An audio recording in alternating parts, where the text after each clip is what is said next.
I'm Varun. Today I'm going to be talking a little bit about GPT, large language models, and prompt engineering. I think as a good first question, I'm just curious who here has used ChatGPT? If you haven't used ChatGPT, that's your homework after this. Go just play with it. I think it's absolutely incredible. If you haven't watched the GPT-4 announcement that came yesterday, there's like a 20-minute live stream. It's absolutely incredible. But anyways, it's one of the fastest growing products of all time, and I honestly don't see this slowing down, right? And sort of how I fit into all of this, I'm an undergrad at Stanford, very interested in language models and just building cool things with them. Built some tools for creators, built something that automatically writes LaTeX for you so you don't have to worry about typesetting, built a better course organizer for students, got Tom Hanks to narrate some of my classes so I didn't have to go to lecture, and also worked on this thing called GraphGPT, which was pretty popular. Basically being able to paste in any form of natural language input and automatically create a structured graph from it.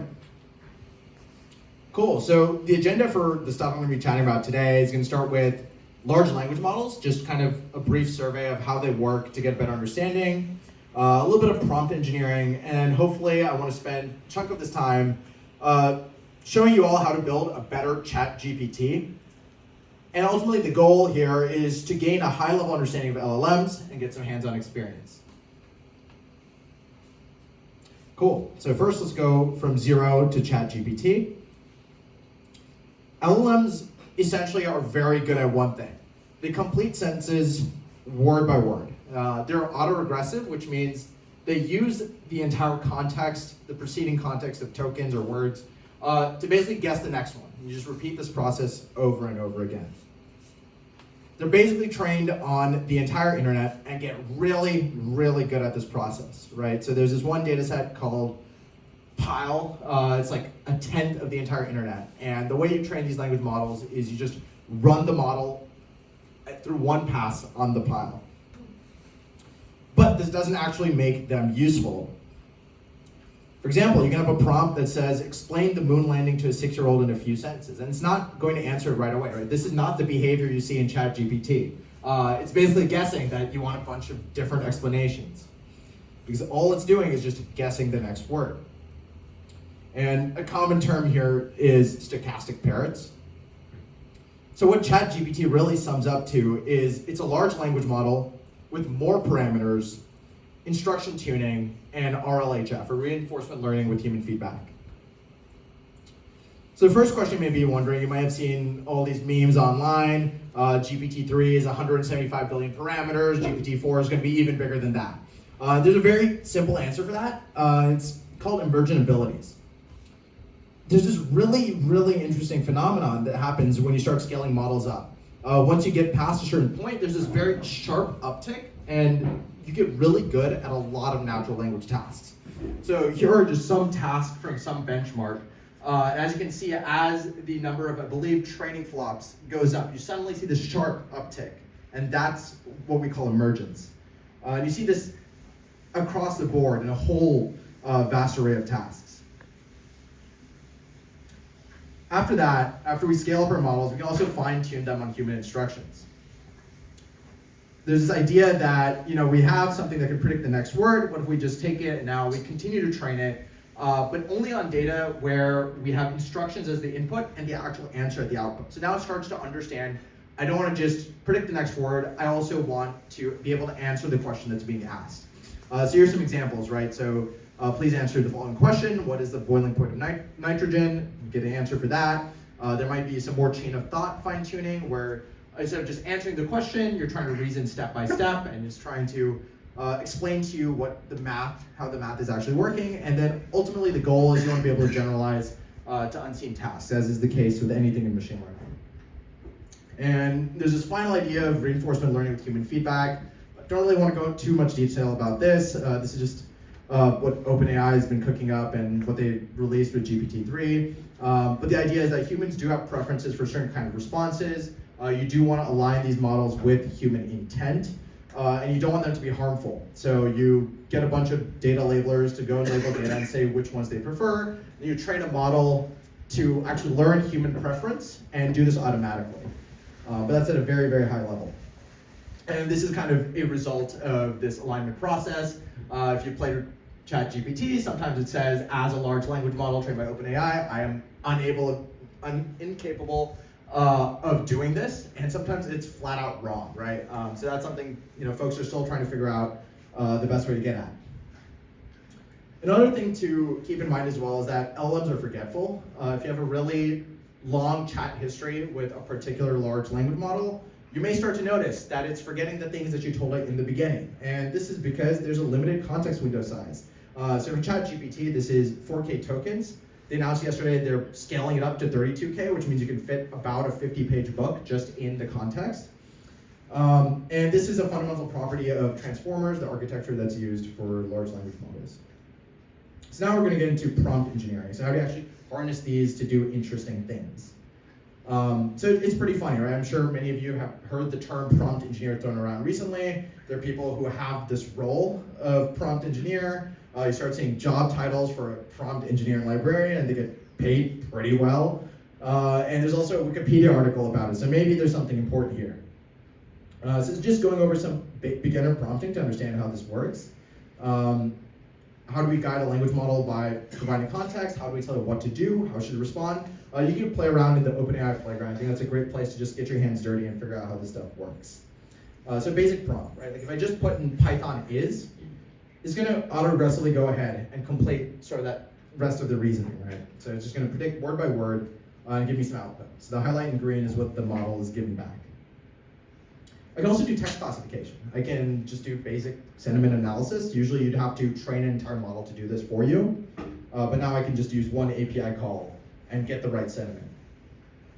I can also do summarization. So here's an essay from, I believe, Paul Graham, and you can just put in, summarize the following text, a little bit of context, the entire essay or whatever paragraphs you're interested in, and a little header for the summary so it knows to do the summary next. I'll create a summary right there for you.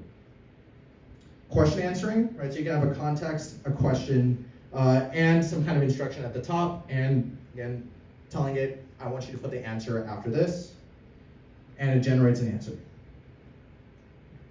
So as I mentioned, there's sort of 4 parts to a prompt. There's the instructions at the top.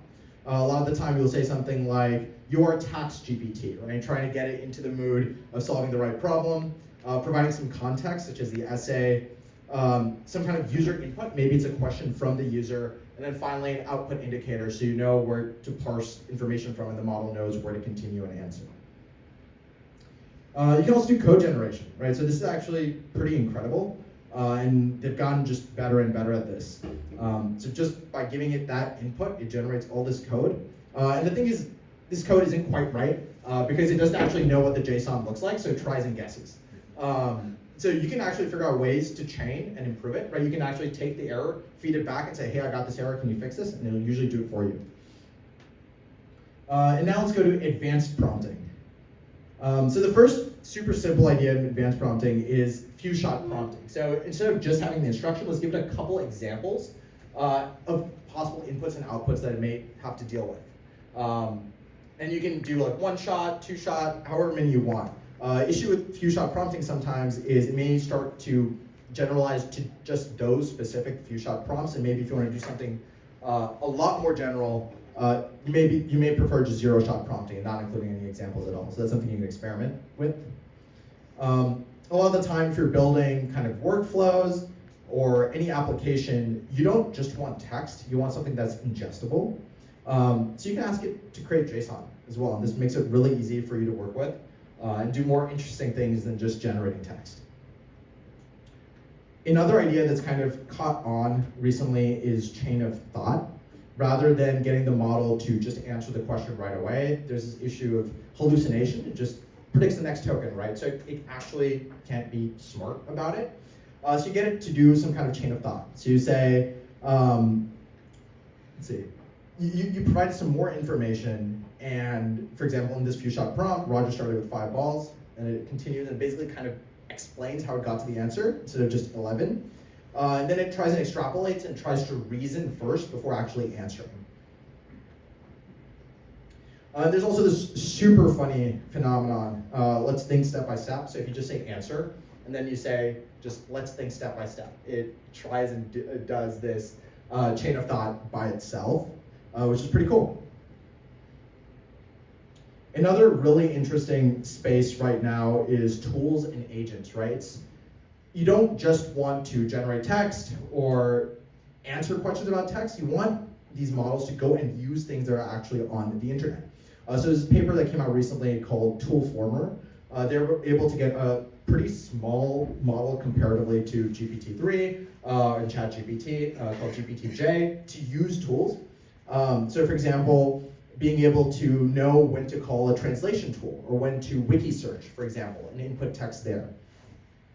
And also LangChain, which we're going to be talking a little bit more about later, but you can load a tool like Google Search and basically first have an observation or have a thought and then act on top of that thought or observation. And basically be smarter than just directly answering. Cool. Now we can kind of hop into a demo and think about what does it mean to build a better ChatGPT. If you use ChatGPT right now, or even any language model, there's a tendency to hallucinate. So we'll just make up stuff, right? So you can ask for it, give me the top 5 books about pretty much any topic, right? The history of Napoleon. And it'll come up with books and authors that sound very realistic, but you put it into Google, you put it to Amazon, and you realize those aren't real books. They just kind of came up with them.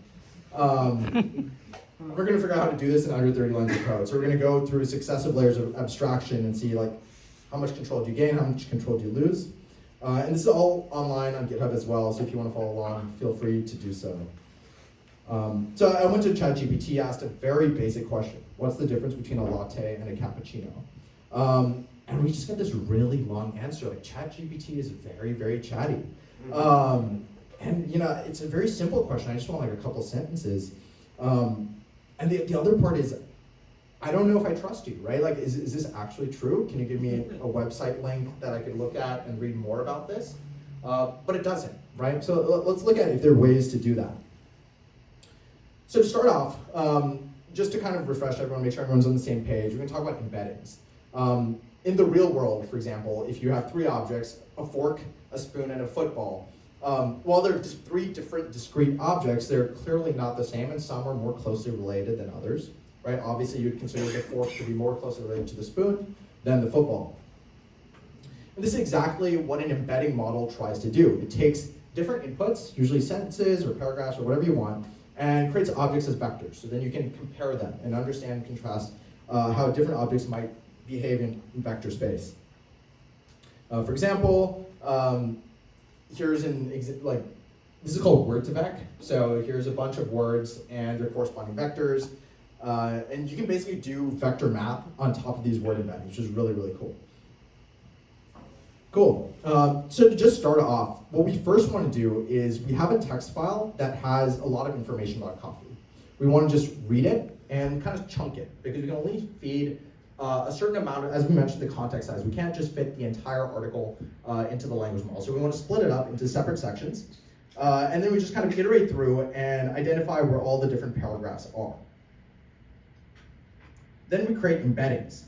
So generally what I do whenever I want to create embeddings first is use sentence transformers. So this is open source, it's available in Hugging Face, super easy to use. And empirically it's been shown it's nearly as good as OpenAI embeddings, except these are free. So you can quickly get those embeddings and then just dump them using NumPy and save them for later. As I mentioned, Hugging Face is free. I highly recommend just looking around for models you find interesting. Lots of options, and it does everything locally. So as far as like latency and inference time is considered, this is the best option. And then we want to get the similarity. So we take the embeddings that we have, we take a query from the user. For example, what's the difference between a cappuccino and a latte? And we encode that query as well, so we can get a vector for that. And then we just compute kind of the cosine similarity between the two, and we get the top 5 results. So we're taking this document, we're chunking it into pieces, and now we're encoding a query, and then we're finding the top 5 chunks that correlate with that query. What we also want to do as well, just kind of some infrastructure, is we want to make a call to OpenAI and the GPT-3 API endpoint. So what we're actually doing here is we're creating sources. So we're going through every single paragraph that we've selected from embeddings. So it would be 5 sources. And we're creating strings that are source 1, source 2, source 3 with that paragraph, that chunk. And then we're just passing it to generate prompt. And I'll show you what that prompt is. And then we just send it off to GPT-3. There's some parameters here, and I'll talk a little bit more about them later. We just get the response from the JSON object. Quick aside, so these are kind of the main parameters you gotta consider. Temperature, higher temperature, more creativity. It goes from 0 to 1. There's a really good resource that came out earlier this week. It was on Top by Hacker News. I'd highly recommend reading that. Top P, very similar. Generally, you want those to kind of be the same. And then you have maximum length, right? So we mentioned again, context window, it can be between like 1 and 4,000. The length is the number of tokens in the prompt plus the number of tokens in the output, right? So it's combined, it's not just the output. You want everything to be under 4,000-ish tokens. Now we can generate a prompt. So this is the string that we've kind of put together. And we're basically trying to get it to cite using square bracket notation. We put in all the sources that we generated before, and then we take the actual kind of question, because that might be helpful in generating the summary while grounding this model in truth. Yeah, so basically take the sources, combine it into one short summary, cite everything, and if you don't know the answer, just output I don't know. So now all we do is we read the text file, we get the embeddings, we pass in the query, and then we get all the sources and make the API call. We get this result, right? So we ask it, what is the difference between cappuccino and latte? We get a pretty good answer. It's much shorter than the one that comes out of ChatGPT. It actually cites the sources from where it got it from, which is super interesting. That's not something that you'd be able to do without being able to write some code yourself. The next step is, this is roughly like 120 lines of code. Maybe there's some abstractions that can make this much easier. One that I've become quite fond of is trichroma. It basically allows you to abstract away the entire embedding process. A lot of that, you don't really want to deal with NumPy and do this cosine similarity stuff. So let's see if Chroma can help us here. I just changed the read text file function to read and embed. So we create a Chroma client, and we iterate through everything and just add it to the collection, and that's it. We can get rid of all the Hugging Face code that we had previously. We do the exact same thing as before, and we query from the Chroma collection. And now we still get a decent summary. I think we do lose out on kind of getting the sentence by sentence citations. But again, there's like a lot of experimentation here. There's a lot of parameters to play with. And it is shorter, and it still generally gives a good answer. Like that's a much better answer than ChatGPT. And here are the sources. So each one of these are kind of like the chunks that we were talking about. And now we can layer in even more abstractions, right? So there's this framework that came out fairly recently called LangChain. There's a couple of these LLM frameworks that are supposed to abstract away a lot of the prompting and engineering that goes into building complex projects on top of GPT-3 or any other language model. So now we're actually down to 30 lines, so it can show you everything in one screenshot, basically. So you just import a bunch of things from LangChain. All you have to do is just open the file. They have a character text splitter, so you don't even have to chunk it yourself. So they take care of that. Here I'm actually just using OpenAI embeddings because that's what they recommend. And they also have built-in utilities for Chroma. And at the end, I just ask it the question and get it to do a load QA with sources chain. And it runs everything automatically. One key thing here that you've probably noticed is that there's no prompt, right? Because they've abstracted away the prompt completely. Like if you want to change the prompt, you have to go into the package and actually change this JSON file. It's a little bit of a mess, but that's kind of the price for being able to get the code down to this little. So yeah, that's all the code and it works. And it gives you probably the shortest summary, and it also cites as well. So there's a very clear trade-off between sort of these abstractions and finer control over the prompt. So depending on what you're interested in, you should probably explore all of these before, for example, immediately jumping the gun to LangChain or Llama Index, for example, which is another project. Some extensions to this is building out chat, right? So we did call it ChatGPT, but we didn't actually do any chat. So you can maintain conversation history within the prompt, enable some kind of long-term memory, whether that's like storing it in a graph or some more complex data structure. Enabling tools, as I mentioned earlier, maybe you can use kind of like a calculator tool to split like the amount of milk you need to make a cappuccino, for example. And try out maybe other embeddings, not just the one we tried on Hugging Face, but OpenAI, Cohere, and other approximate nearest neighbor libraries that are used to find the closest embeddings, whether it's Vice or Annoy. And there's probably so many other things you can do with this. And from here, a lot of different things to learn, right? So there's like a lot of composability and abstractions. I mentioned LangChain, Llama Index, vector databases if you don't want to do this locally. If you have more than 10,000 embeddings, it might make sense to switch to Pinecone or Weaviate. Try out other LLMs, Claude from Anthropic, Cohere, or maybe even something open source that you want to fine tune yourself that's much smaller. I've been playing around nat.dev a lot. Basically allows you to benchmark a bunch of different language models in the same prompt at the same time, and they basically tried to recreate the GPT-3 playground, which is super cool. As mentioned, model fine-tuning is super interesting. Model observability, making sure that content is safe. Yeah, that's my talk. Best way to reach out to me is probably email or Twitter. Happy to answer any questions anyone may have.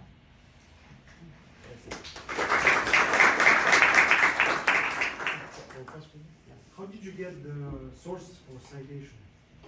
Yeah, so it comes back to the prompt. So the first thing that I did was we took that entire article and we chunked it into pieces. Then when we feed it into the prompt, we first get the 5 closest embeddings, or whichever ones, and we find the associated chunks. And then in the prompt, we say source 1, put the text of the first chunk. Source 2, text of the second chunk, right? And then we basically encode all the citations within the prompt itself. And then it's able to figure out whenever it's summarizing from a particular citation or source to put in square brackets the number that came right before it. So it's the link to the part of the prompt, not the source and its document. Yeah, exactly. So this is like one of those emergence properties where it's able to actually recognize that this is the nearest number in terms of source, and I actually have to go ahead and put that after that sentence.